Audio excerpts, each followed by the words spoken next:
ആയിട്ടും സിമ്പിൾ ആയിട്ടും വെറൈറ്റി ആയിട്ടുള്ള ഒരു പുട്ടാണ് കേട്ടോ ഇന്നത്തെ സ്പെഷ്യൽ. 1 കപ്പ് ചുവന്ന അവിൽ എടുത്തിട്ടുണ്ട്. ഇത് റോസ്റ്റ് ചെയ്തെടുക്കാം. അവിൽ നല്ല ക്രിസ്പിയായി. ഇത് വേറെ ഒരു പ്ലേറ്റിലേക്ക് മാറ്റുന്നുണ്ട്. 1 ടീസ്പൂൺ നെയ്യ് ചേർക്കുന്നുണ്ട്. കുറച്ച് അണ്ടിപ്പരിപ്പ് റോസ്റ്റ് ചെയ്തെടുക്കാം. ഈ കുറച്ച് മുന്തിരി ചേർക്കുന്നുണ്ട്. ഇതൊന്ന് റോസ്റ്റ് ആക്കി എടുക്കാം. 1/2 കപ്പ് നാളികേരം ചേർക്കുന്നുണ്ട്. നാളികേരം ഒന്ന് റോസ്റ്റ് ആവട്ടെ.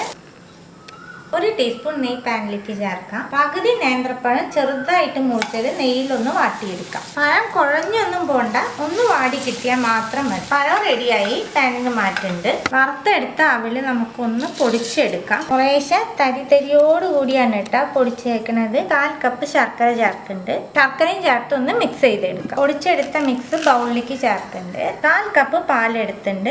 ഇത് അവിലേക്ക് ഒഴിച്ച് ഒന്ന് മിക്സ് ചെയ്ത് കൊടുക്കാം. എല്ലാം മിക്സ് ചെയ്തിട്ട് ഒന്ന് അമർത്തി കൊടുത്ത് 10 മിനിറ്റ് ഇതൊന്ന് റെസ്റ്റ് ചെയ്യാനായിട്ട് മാറ്റി വെക്കാം. അതിൽ നല്ല സോഫ്റ്റായി കിട്ടിയിട്ട് ഒന്ന് മിക്സ് ചെയ്ത് കൊടുക്കുന്നുണ്ട്. ഇതിലേക്ക് നമ്മൾ റോസ്റ്റ് ചെയ്ത് വെച്ചേക്കണ നാളികേരം ചേർക്കാം. റോസ്റ്റ് ചെയ്ത് വെച്ചേക്കണ മുന്തിരി അണ്ടിപ്പരിപ്പും ചേർക്കുന്നുണ്ട്. ഒന്ന് മിക്സ് ചെയ്യാം. പഴം ചേർക്കുന്നുണ്ട്. പഴം ചേർത്ത് കഴിഞ്ഞാൽ അമർത്തി മിക്സ് ചെയ്യണ്ട, പഴം അങ്ങോട്ട് ഉടഞ്ഞു പോകും. പുട്ട് റെഡിയാക്കാം. ചട്ടപ്പുട്ടിന്റെ പാത്രത്തിലേക്ക് 2-3 അണ്ടിപ്പരിപ്പ് വെച്ച് കൊടുക്കുന്നുണ്ട്. ഫസ്റ്റ് മുകളിൽ നാളികേരം ചേർക്കാം. സ്ലൈസ് ചെയ്ത നേന്ത്രപ്പഴം വെച്ച് കൊടുക്കുന്നുണ്ട്. നമ്മൾ റെഡിയാക്കി വെച്ചേക്കണം പുട്ടിന്റെ മിക്സ് വെച്ച് കൊടുക്കുന്നുണ്ട്.